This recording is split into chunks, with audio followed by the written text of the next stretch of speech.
total. Inicio de activaciones 2 de octubre. Jugar responsablemente. Juega para hacer el bien. CRC 89.1 Radio y Cadena Radial Costarricense no se hacen responsables por las opiniones emitidas en este programa. Transcomer, puesto de bolsa de comercio, presenta A las 5 con Alberto Padilla.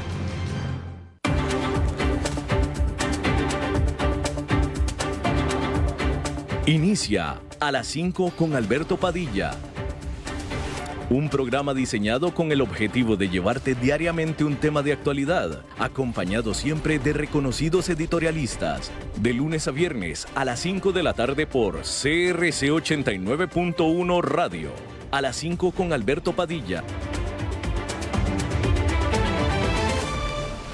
Hola, ¿qué tal? Saludos, bienvenidos a esta emisión de A las 5 con su servidor Alberto Padilla. Muchísimas gracias por estarnos acompañando. Gracias por estar ahí. Le mando cálidos saludos desde la señal y las instalaciones de CRC 89.1 Radio en San José, Costa Rica, desde donde estamos transmitiendo hasta el punto en el tiempo y en el espacio en el que usted nos está escuchando, porque estamos saliendo en diferentes vías simultáneamente. Por ejemplo, en Facebook Live, en la página de este programa, A las 5 con Alberto Padilla. Estamos disponibles en el canal de YouTube de este programa. Estamos también en podcast, en las más importantes plataformas para ello, como Spotify, Apple Podcast, Google Podcast y otras 5 importantes más. Aquí en Costa Rica, este programa que sale en vivo en este momento a las 5 de la tarde se repite todos los días a las 10 de la noche aquí en CRC 89.1 Radio. En esta ocasión me acompaña al otro lado de los cristales, tratando de controlar los incontrolables, el señor David Guerrero, y la producción general de este programa, siempre poderosa desde Colombia, a cargo del señor Mauricio Sandoval.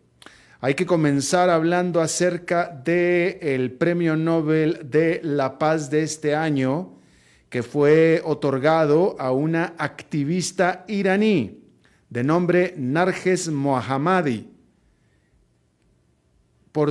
y se lo dieron por su lucha en contra de la opresión de las mujeres en Irán y en general por su trabajo en pro de los derechos humanos.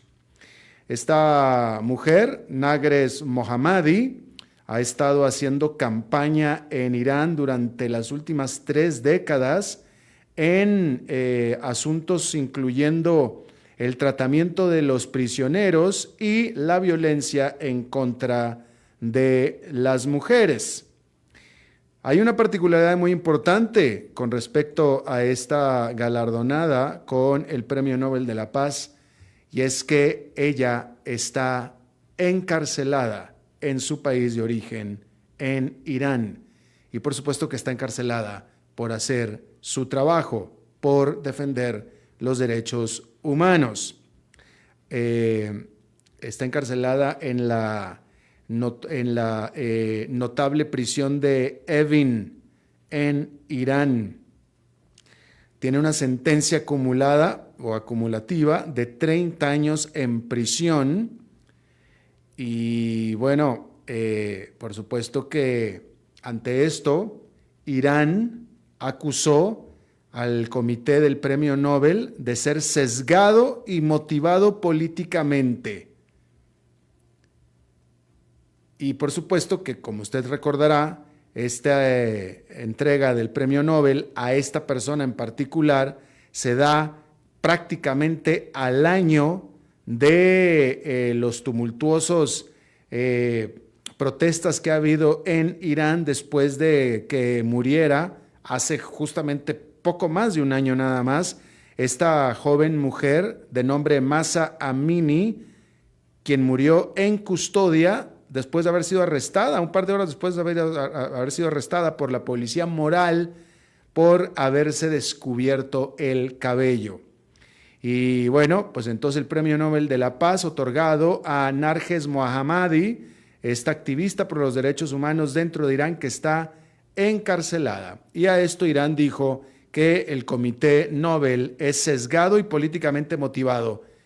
Y sí, yo creo que sí, notablemente, y qué bueno que el Comité Nobel sea sesgado y políticamente motivado. Probablemente, si esta mujer no estuviera encarcelada precisamente por trabajar en pro de los derechos humanos, probablemente no se hubiera ganado el Premio Nobel de la Paz. Se lo ganó porque está encarcelada por el trabajo que realiza. Así es que, me permiten, pero Irán dijo una obviedad, y es que está encarcelada, que el Premio Nobel está siendo sesgado y políticamente motivado. Sí, claro, porque ustedes lo obligaron. Si no lo hubieran metido a la cárcel, probablemente no se hubiera ganado el Premio Nobel de la Paz. Así es que bueno, ahí lo tiene usted. Hay que decir que los Estados miembros de la Unión Europea emitieron una declaración conjunta sobre las prioridades futuras de este bloque, incluyendo elementos de defensa, competitividad económica y la expansión del bloque. Todo esto en la conclusión de la Cumbre de Granada, España. La migración, que por cierto está muy alta en la agenda de toda la Unión Europea, después de que la Unión Europea acordó una reforma a su sistema de asilo político durante esta semana, notablemente no apareció el tema en esta declaración de Granada. Hay que decir que Polonia y Hungría se habían quejado antes de la reunión de que este acuerdo migratorio les fue impuesto, les fue obligado. Respecto a esto, hay que decir que los líderes, como estábamos diciendo, de los 27 miembros de la Unión Europea,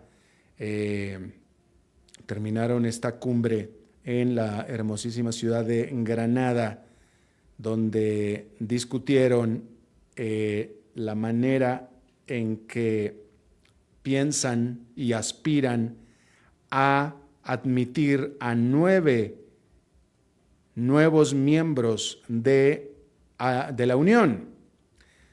Porque la expansión de la Unión, la verdad es que no se ha dado en más de una década. El último país que se adhirió a la Unión fue Croacia en el 2013. Sin embargo, ahora que a Rusia se le ocurrió invadir a Ucrania estando en el continente europeo, pues ha reiniciado el interés de la adhesión y de la expansión a la Unión Europea. ¿Y de qué manera ésta puede otorgar acceso a los países que están interesados? Entre ellos, 6 que están en el oeste de los Balcanes, incluyendo a Serbia y Albania, pero también Georgia y Moldova. Y bueno, eso, el agrandar a la Unión e incluir a estos países tan distintos y tan diversos, podría requerir una reconformación de las reglas de la Unión Europea, como por ejemplo en la forma en la que los agricultores son apoyados. Y tan solo esta sola negociación, nada más esta, podría durar años, solamente esta. Y bueno, se esperaba también que los líderes discutieran acerca del fuerte aumento en la migración que está alcanzando al continente europeo, específicamente en sus fronteras acuáticas del sur, o sea, básicamente del Mediterráneo. Hay que decir que dentro de esta reforma al sistema de asilos políticos que estuvimos hablando esta semana, incluye el que se repartan los inmigrantes, porque estos llegan, recuerda, es la Unión Europea, todos son miembros iguales. La inmigración llega por el sur, llega a los países que tienen aguas en el Mediterráneo, que son unos cuantos nada más. Y ahí es donde se concentra la inmigración. Y digo que se concentra porque si después de esos países más allá los demás no los quieren aceptar a los inmigrantes, pues entonces los países del sur, los que tienen costas en el Mediterráneo, son los que tienen que absorber muchas veces no nada más el grueso, ya lo absorben el grueso, sino todo el problema de la inmigración. Y pues es bastante injusto, ¿no? Es bastante injusto. Entonces, de eso se trata.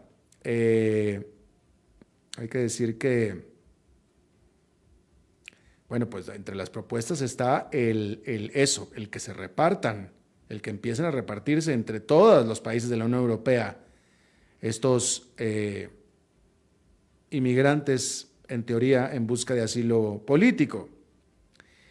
Y se llegó a un acuerdo a este respecto. Sin embargo, este acuerdo pues no ha estado funcionando de la manera más adecuada. De tal manera que hay buena voluntad, al parecer, hay buena voluntad. Por lo pronto, cada país, y aquí se lo hemos informado también, cada país ha estado teniendo un resurgimiento de partidos de ultraderecha nacionalistas en contra de la inmigración, pero pues el problema es que pues la inmigración, uno podrá estar en contra y todo, pero pues es difícil controlarla de manera importante, es difícil, como está sucediendo justamente en Estados Unidos. Vamos a hablar de esto en un momento. Todo Estados Unidos está teniendo un fuerte problema con la inmigración en este momento, igual que Europa. Y con Estados Unidos el resto de los países de México y Centroamérica. Pero todos estos inmigrantes están tratando de llegar a Estados Unidos. Y lo mismo pasa con los estados sureños y limítrofes o fronterizos con México y con el Golfo de México, que son los que reciben a todos los inmigrantes, son los que tienen el grueso del problema, y no tanto los países del norte los estados del norte o mediterráneos, si quiere usted llamarlos así, o que no tienen costas ni fronteras. Ante esto, en un movimiento que al principio se antojaba meramente político y populista, pero que ahora parece reflejar el verdadero estado de emergencia, el gobernador de Texas enviaba y envió y está enviando autobuses llenos de inmigrantes que cruzan a Texas. Los mete a un autobús, a varios, y se los manda a Nueva York. Nueva York siendo un estado demócrata, Texas siendo un estado republicano, gobernado por republicanos. Greg Abbott, el gobernador de Texas, es republicano. Que típicamente Texas ha sido muy amigable con México y con los inmigrantes que vienen de México. Típicamente. Greg Abbott puso el pie en el piso y dijo ya no más. Y los demócratas, los estados demócratas o las ciudades demócratas, pretendiendo ser más progresistas y más abiertas a la inmigración, de nuevo, en esta actitud politiquera y populista que pareció en un principio, dijo, sí, Nueva York, pues ahí te manda, aquí mira, tanto los quieres, ahí te los mando para allá. Y se los mandó. Incluso algunos de ellos los mandaron enfrente de la casa de la vicepresidenta de Estados Unidos, Kamala Harris, que también dio declaraciones muy favorables acerca de los inmigrantes. Y entonces el gobernador de Texas también dijo, sí, pues ¿qué te parece si te los mando? Y les mandó también autobuses. Bueno, al principio, de nuevo, reitero, pareció, y tal vez fue, una posición politiquera y populista, pero es un reflejo del verdadero problema que está existiendo con los inmigrantes. Y esta actitud del gobernador de Texas de enviarlos a Nueva York está creando un gran problema en Nueva York, al grado que el alcalde demócrata de Nueva York, ¿sabe usted dónde está en este momento? El alcalde de Nueva York, ¿sabe dónde está? En Ecuador. Este viernes está en Ecuador. Y no fue de vacaciones. Y tampoco fue a una misión a buscar inversionistas, el alcalde de Nueva York, a Quito. No. Fue literalmente, y está haciendo una gira, a tratar de disuadir, de convencer a los que quieren ser inmigrantes que no vayan a Estados Unidos, ciertamente que no vayan a Nueva York. A eso él fue, a Quito y por Sudamérica.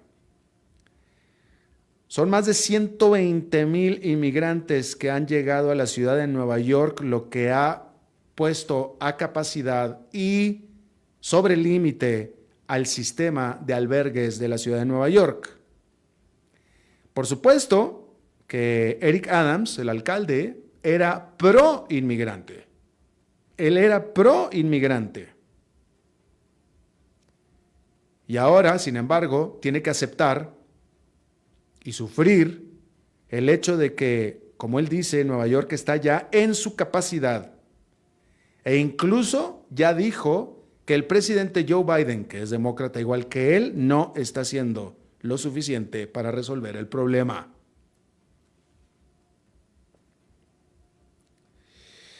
El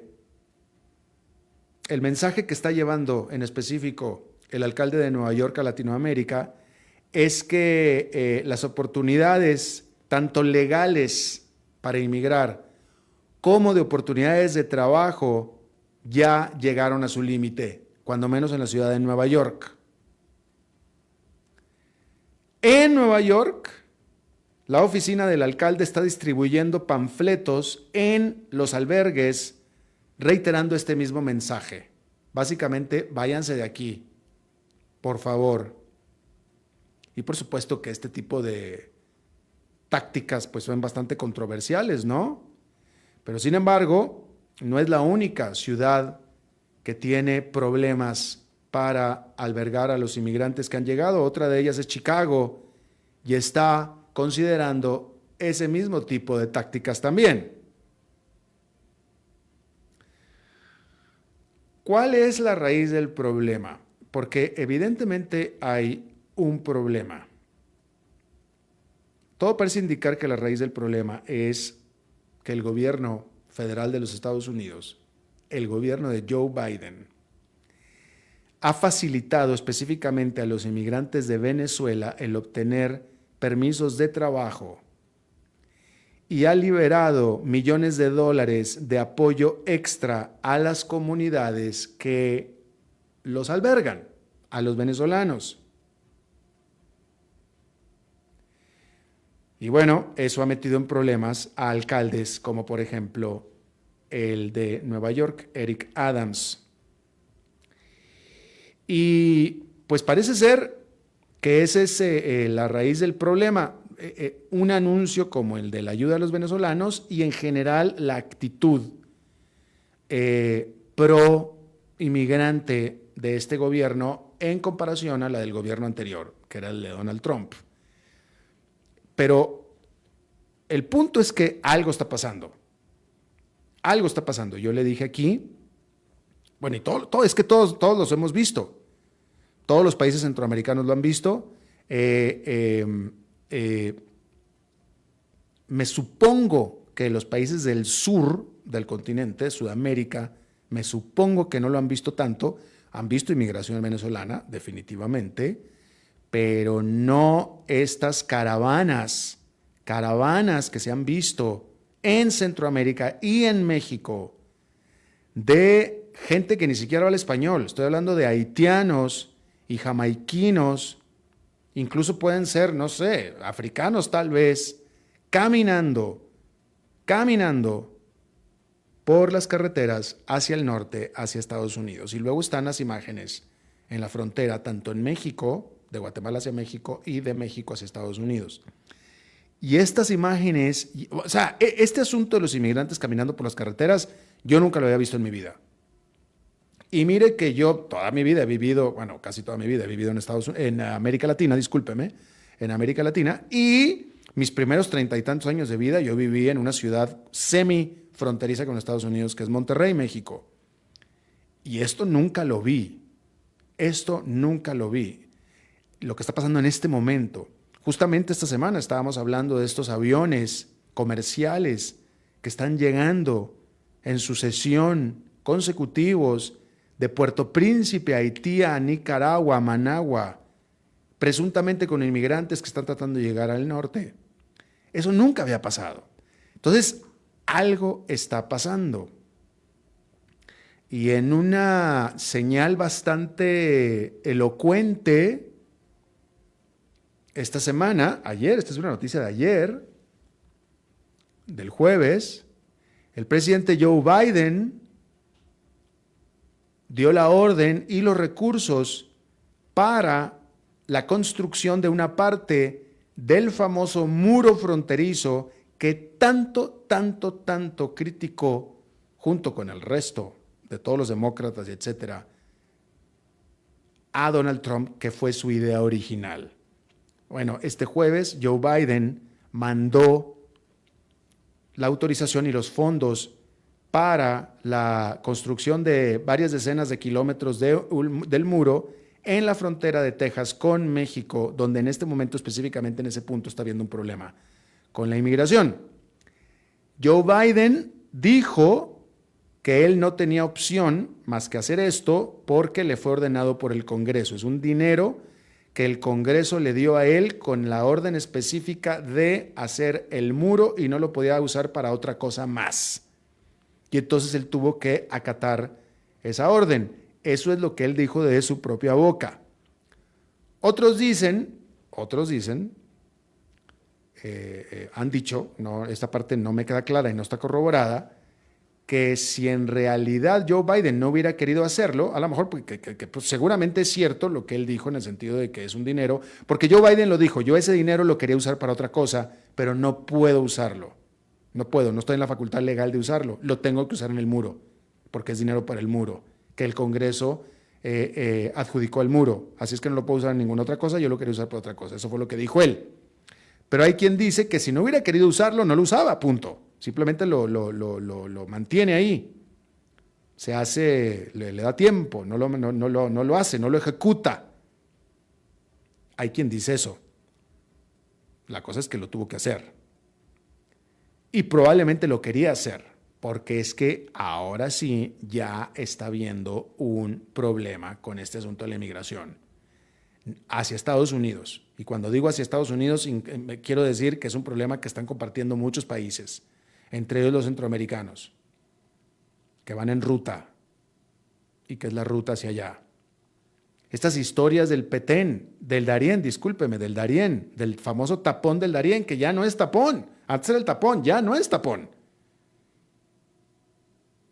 Ya se hizo un sendero, ya practican senderismo por el Darién, prácticamente. De nuevo, en términos de inmigraciones a Estados Unidos, estamos en terrenos inexplorados. Esto no había sucedido antes. Y también está pasando lo mismo con la Unión Europea. También. Y bueno, pues ahí lo tiene usted. Hay que decir que hablando de inmigrantes, continuando con este tema, en el sur de México se reportó el choque de un autobús en el que murieron al menos 18 inmigrantes, incluyendo 3 menores de edad de Haití y de Venezuela. Y de nuevo se reporta que el número de venezolanos que han hecho este increíble viaje, porque es un increíble viaje, lo hacen por tierra y lo hacen caminando, desde Venezuela hasta Estados Unidos.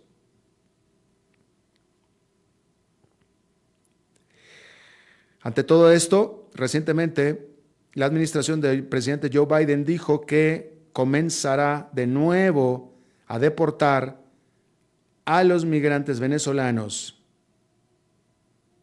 a su país de Venezuela, el cual, aunque ya no está pasando, en teoría, los profundos problemas económicos que tenía antes y que en teoría la economía está creciendo, ya de nuevo, pues no deja de ser una brutal dictadura. Que por cierto, dictadura de Venezuela, que este viernes emitió una orden de arresto internacional en contra del opositor Juan Guaidó, que está exiliado en los Estados Unidos. Por cierto. Así es que ahí lo tiene usted. En España, la policía arrestó a 12 personas sospechosas de robar 74 toneladas de aceitunas en la provincia de Sevilla. Tan solo unas semanas después de que 6,000 litros de aceite de oliva fueron robados de Málaga.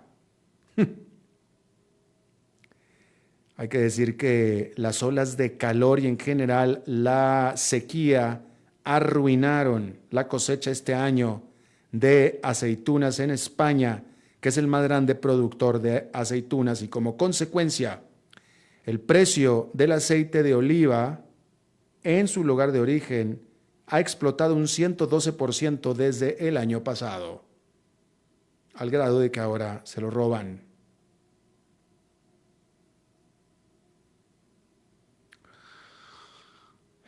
En la India, en los Himalayas indios, hasta ahora el saldo de muertos después de las inundaciones causadas por el rompimiento de un lago glaciar, se cuentan ahora hasta 42 fallecidos.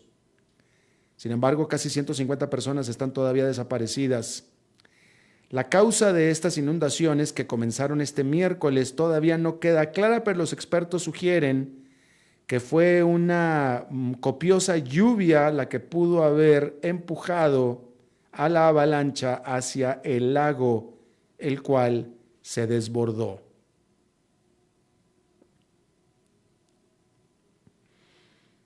Ahí está, ahí lo tiene usted.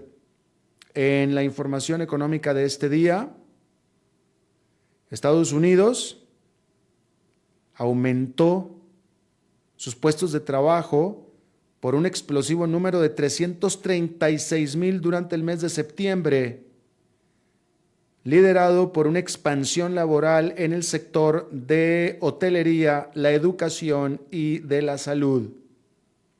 Sin embargo, el crecimiento de los salarios cayó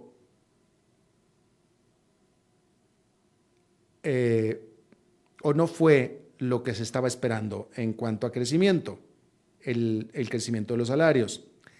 De tal manera que hubo entonces resultados mixtos. Este aumento de 336,000 es mucho más de lo que se esperaba. Había analistas que estaban esperando poco más de 100,000. Fueron casi 3 veces más para algunas estimaciones. Y bueno, se habla de que estos datos mixtos lo único que hacen es mucho más complicada a los hacedores de política monetaria el tratar de contener o hacer bajar a la inflación sin deshacer demasiado el crecimiento económico del país. La próxima reunión de política monetaria de la Reserva Federal será en principios de noviembre. Nuestro querido amigo Oscar Gutiérrez de Transcomer estará hablando de estos temas a profundidad un poquito más adelante.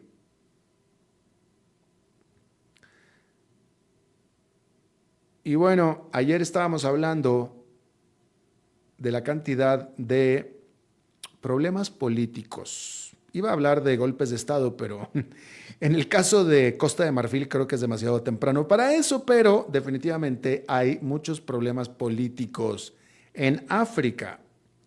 El último tan solo es que en Costa de Marfil, el presidente ahí, Alassane Ouattara, disolvió al gobierno del país y removió al primer ministro. Y esta decisión se dio después del gran desempeño del partido oficialista en las elecciones locales del mes pasado. El presidente Ouattara quien ha sido presidente desde el 2011 y que está en su muy controvertido tercer término, ya indicó que va a nombrar a nuevos ministros después de la victoria electoral. Las próximas elecciones presidenciales en Costa de Marfil serán en el 2025. Déjeme le cuento que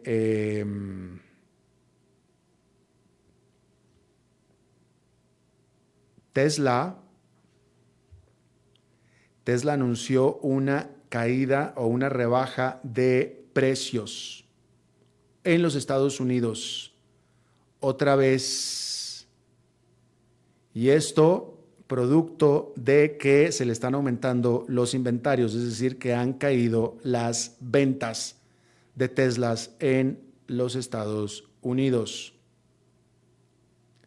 Por supuesto, también a un aumento en la competencia, pero el punto es que la entrega de vehículos, la compra de Tesla en los Estados Unidos ha caído. De tal manera entonces que la empresa bajó los precios de su modelo 3 y de su modelo Y en los Estados Unidos. Que debe ser buena noticia para los compradores latinoamericanos. Cuando usted ve un Tesla rodando por las calles de Latinoamérica, fue comprado en los Estados Unidos. Así es que, pues, ahí lo tiene usted. La caída de precios de los automóviles Tesla en los Estados Unidos. Bien, viernes, y los viernes son día de análisis de los mercados y la economía durante la semana con Oscar Gutiérrez, que estará con nosotros después de esta pausa. A las 5 con Alberto Padilla, por CRC 89.1 Radio. Ok, ya te has reído con nosotros, has aprendido con nosotros y nos hemos conocido más. Pero es hora de ponernos serios. El mejor momento para invertir fue hace 10 años y el segundo mejor momento para hacerlo es hoy. Entra a transcomer.com, convertite en un inversionista y transforma tu destino. Transcomer, puesto de bolsa de comercio. Construyamos juntos su futuro. Somos expertos en eso.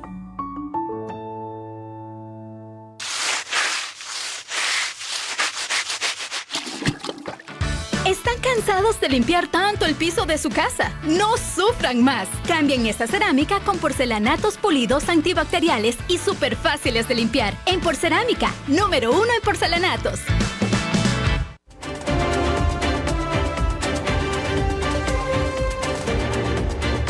Seguimos escuchando a las 5 con Alberto Padilla.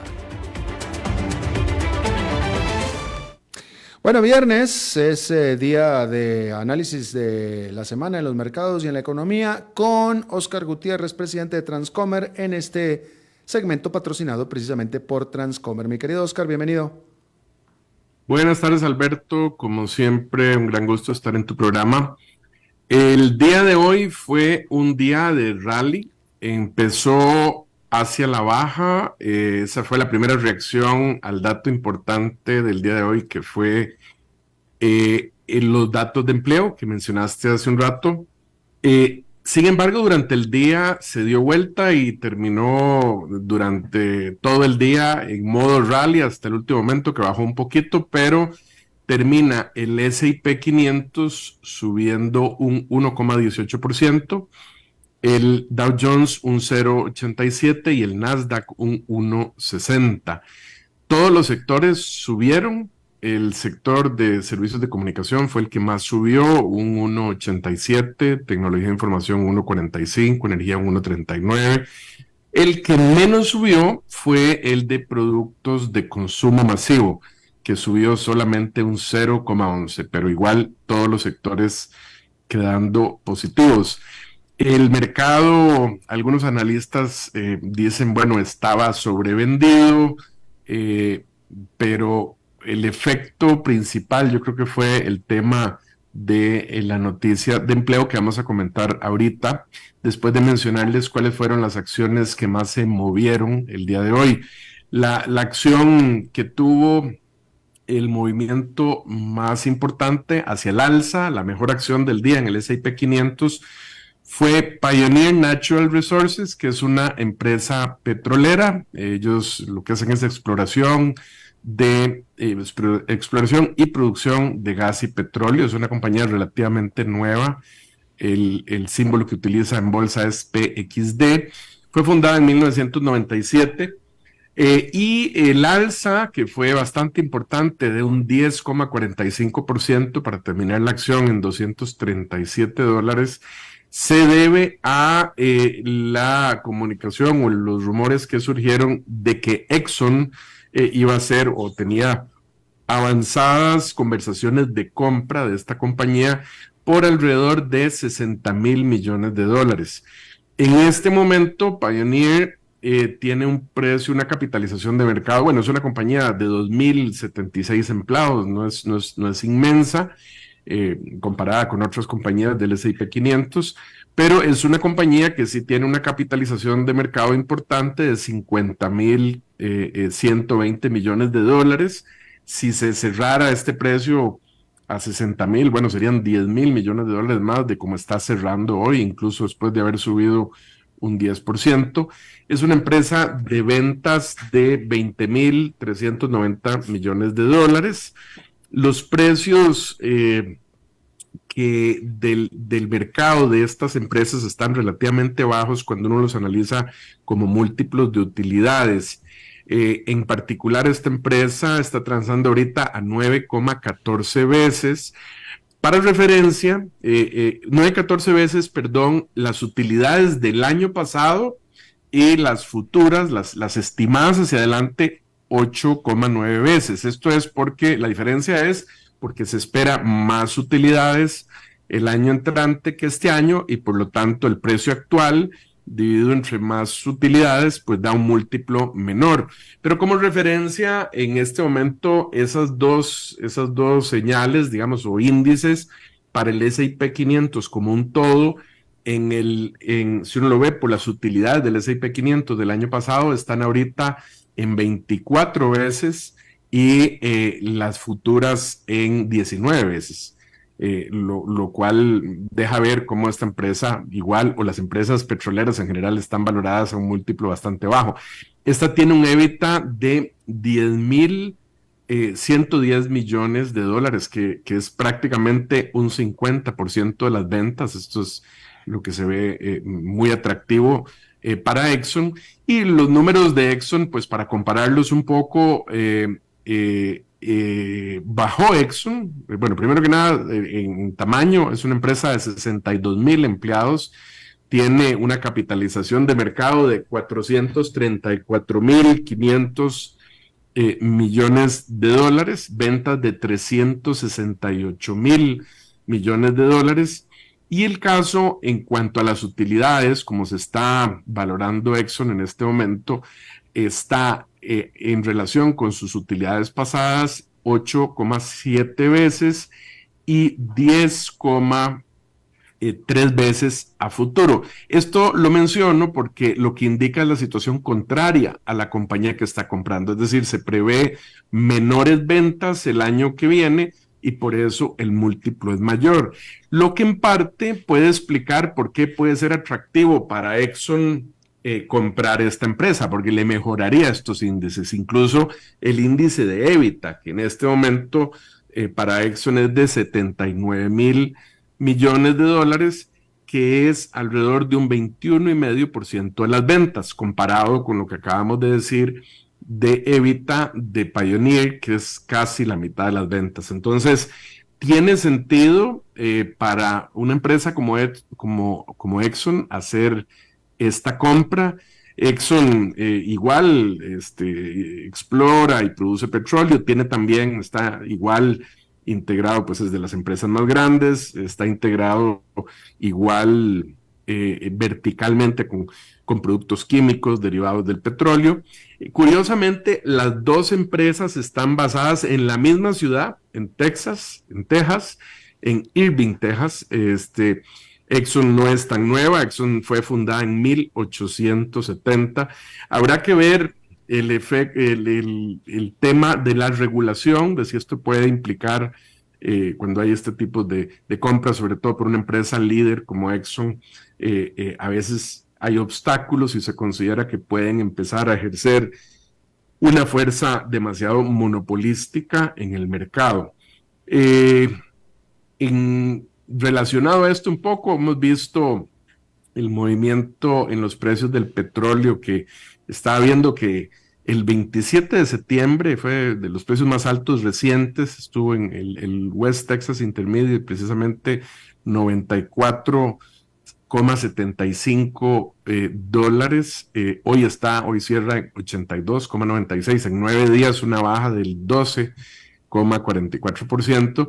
Esto, de acuerdo a algunos analistas, obedece un poco a una baja en la demanda de gasolina, que tiene un poco que ver con el tema de la inflación, con el tema de empleo que ahorita vamos a tocar, ¿verdad? Cuando se prevé que puede haber una baja en el consumo eventualmente o un efecto recesivo, los precios del petróleo tienden a caer. Como dicen, a veces la solución para precios altos es precios altos. Los precios altos terminan matando la demanda y en parte algunos analistas sugieren que esto es lo que está pasando. Esto es algo de contexto, digamos, dentro de esta noticia que vemos hoy de compra de esta empresa. Claro que en el petróleo, en este mercado, tienen que ver otras cosas también, los efectos de los cortes de producción, la guerra con Ucrania. Arabia Saudita ha confirmado que mantiene o que pretende mantener su corte de reducción de 1 millón de barriles diarios de aquí hasta fin de año. Igual Rusia ha anunciado que va a mantener el corte que realizó recientemente, 300,000 barriles diarios de producción, y que incluso va a revisar la reducción que hizo anteriormente en abril. Bueno, esta fue la acción entonces que más subió. De nuevo, Pioneer Natural Resources con 10,45%. La que más bajó el día de hoy, la peor acción del día en el S&P 500, fue Domino's Pizza.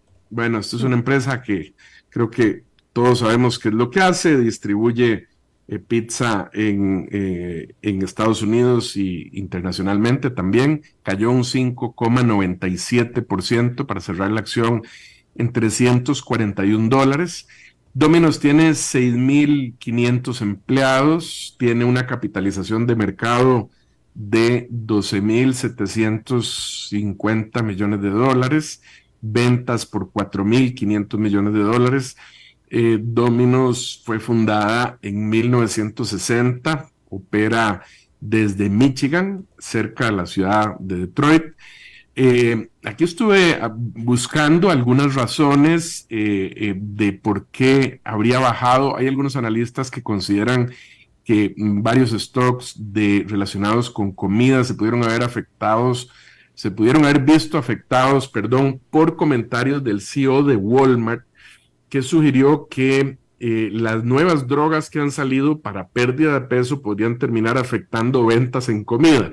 Claro, me cuesta un poco pensar que directamente haya afectado Domino's, ¿verdad? Que la gente, deje de querer comer pizza y por eso haya afectado tanto Domino's. Sin embargo, eso sugieren algunos analistas. Yo investigué un poquito más y veo algunas cosas más sospechosas.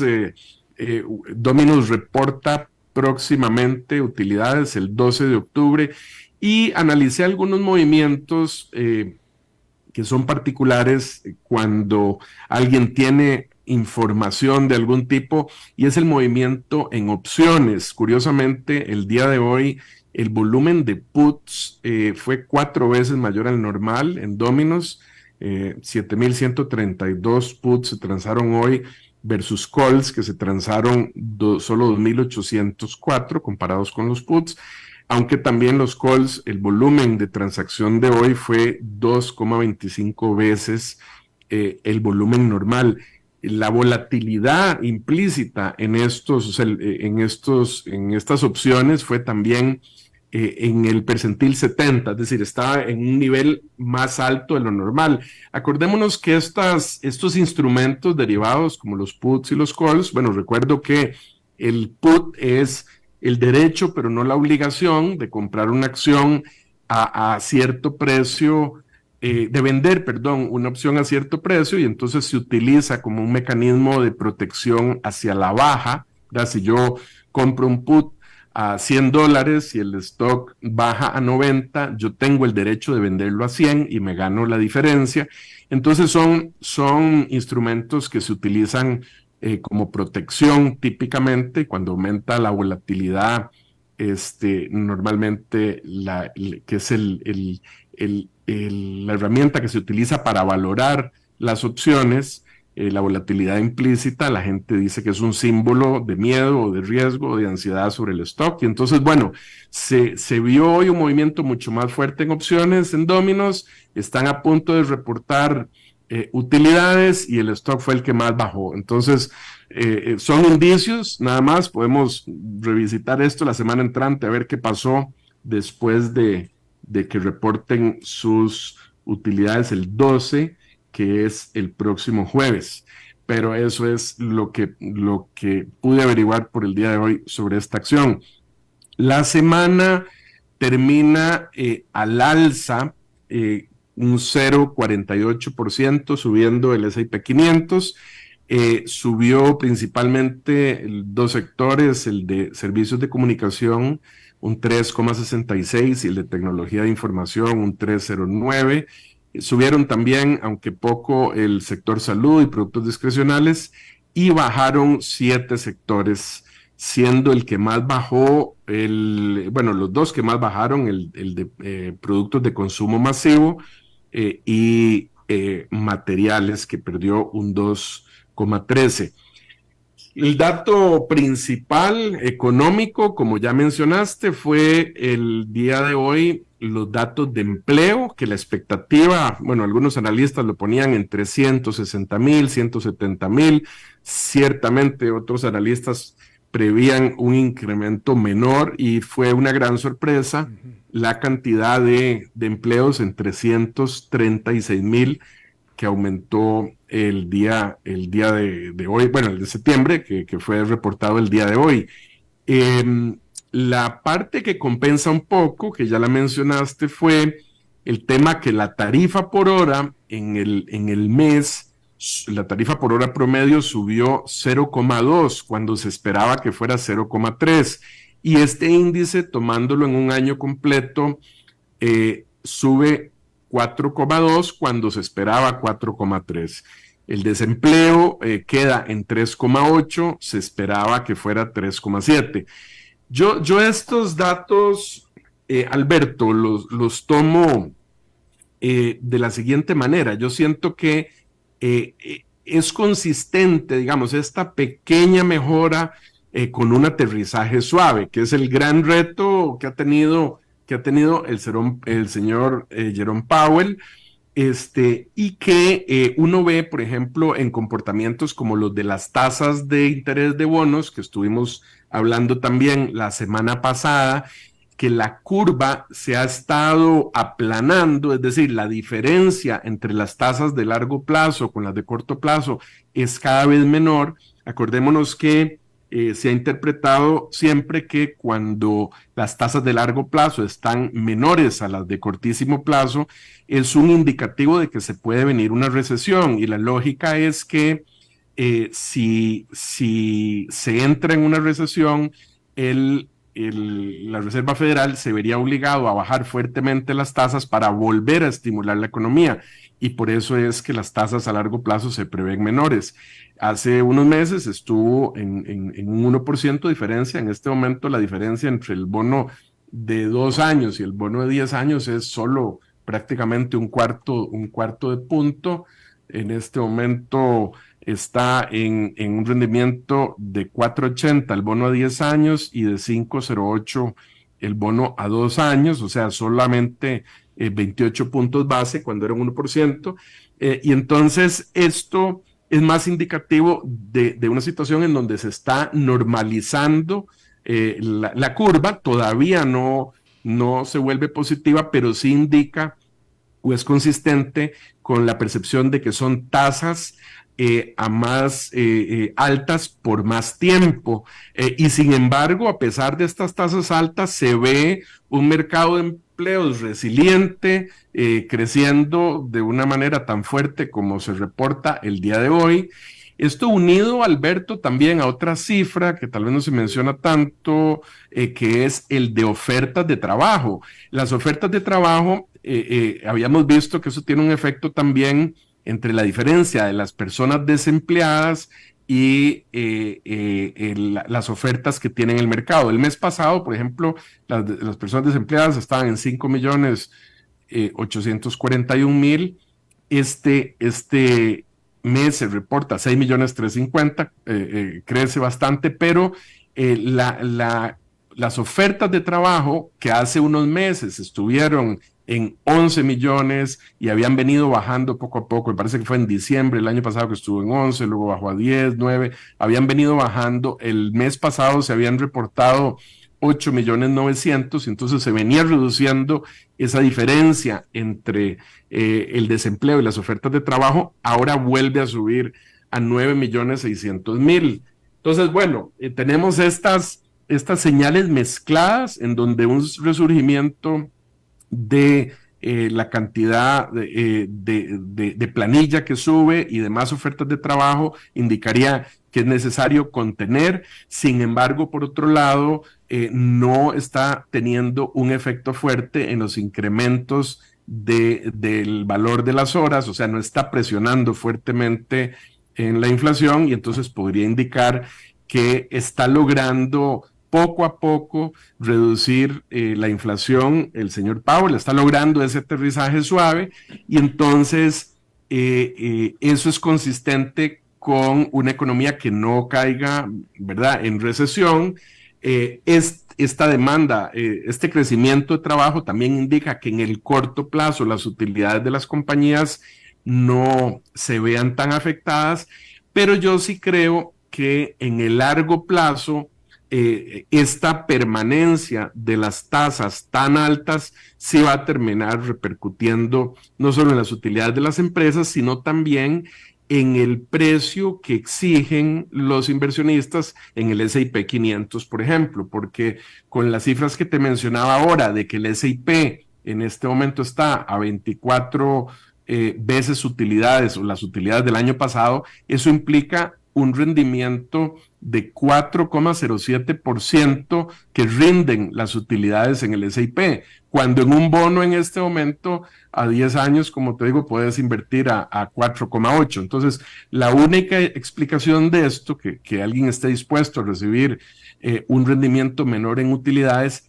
es porque tiene una expectativa de crecimiento a futuro. Y si las tasas se van a mantener altas por bastante tiempo, ese crecimiento se puede ver comprometido, es decir, y compite fuertemente en este momento la posibilidad de invertir en bonos absolutamente seguros desde el punto de vista de que me los paguen independientemente de la inflación, comparado con invertir en acciones que tienen un componente de riesgo mucho más importante. Entonces, ese es un poco el análisis para el día de hoy, Alberto. Y no, bueno, como consecuencia de lo que estabas explicando, Oscar, otra víctima, pudiéramos decir víctima, otra resultante, estaba leyendo de eso, es la caída del precio del que es y se considera típicamente la inversión más segura, incluso típicamente hasta por sobre los bonos del estado de los Estados Unidos, que es el oro. El oro ha estado cayendo precisamente porque son tan atractivos los precios de los bonos que los inversionistas que estaban típicamente buscando la seguridad del oro han estado rematando oro para comprar bonos del Tesoro de los Estados Unidos, y con la caída del precio del oro ha caído también el precio de las acciones de las compañías que mueven, manejan, producen oro. Sí, acordémonos que tanto el oro como los bonos del Tesoro son instrumentos de refugio, ¿verdad? Cuando hay Cuando hay miedo que algo pueda pasar, yo me refugio en oro o me refugio en bonos del tesoro. Claro, los bonos del tesoro compiten fuertemente con el oro porque pagan un interés, ¿verdad? El oro, lo que se ha dicho es que lo defiende a uno en situaciones muy adversas de la inflación, porque en términos reales el oro por 5,000 años ha funcionado como una reserva. En este caso, un signo de que suban los rendimientos de los bonos del tesoro es también porque la gente abandona la necesidad del refugio. Es decir, si ya no tengo tanto miedo de que la situación se complique, de que caigamos en una fuerte recesión, no es necesario pagar un premio o refugiarme tanto en bonos. Entonces yo vendo los bonos y al vender los bonos sube el rendimiento porque baja el precio. Y entonces es un rebalanceo del portafolio en donde yo me puedo salir de los bonos o igualmente salirme del oro y refugiarme un poco en acciones. Y eso puede explicar un poco en el rally del día de hoy, aunque yo no siento todavía que sea un rally que se vaya a mantener, porque como te digo, si a largo plazo los costos de fondos se mantienen altos por más tiempo, eso va a terminar repercutiendo en las utilidades de las empresas también a largo plazo. Claro. Bueno, pues Óscar Gutiérrez, presidente de Transcomer, en este segmento de los viernes, patrocinado justamente por Transcomer. Muchísimas gracias, Óscar, como siempre. Muchas gracias, Alberto, y nos vemos la semana entrante. Así es, nos vemos la próxima semana. Y eso es todo lo que tenemos por esta emisión y por esta semana de A las 5 con su servidor Alberto Padilla. Muchísimas gracias por habernos acompañado. Espero que termine su día en buena nota, en buen tono, y nosotros nos reencontramos en la próxima. Que la pase muy bien. A las 5 con Alberto Padilla fue traído a ustedes por Transcomer, puesto de bolsa de comercio.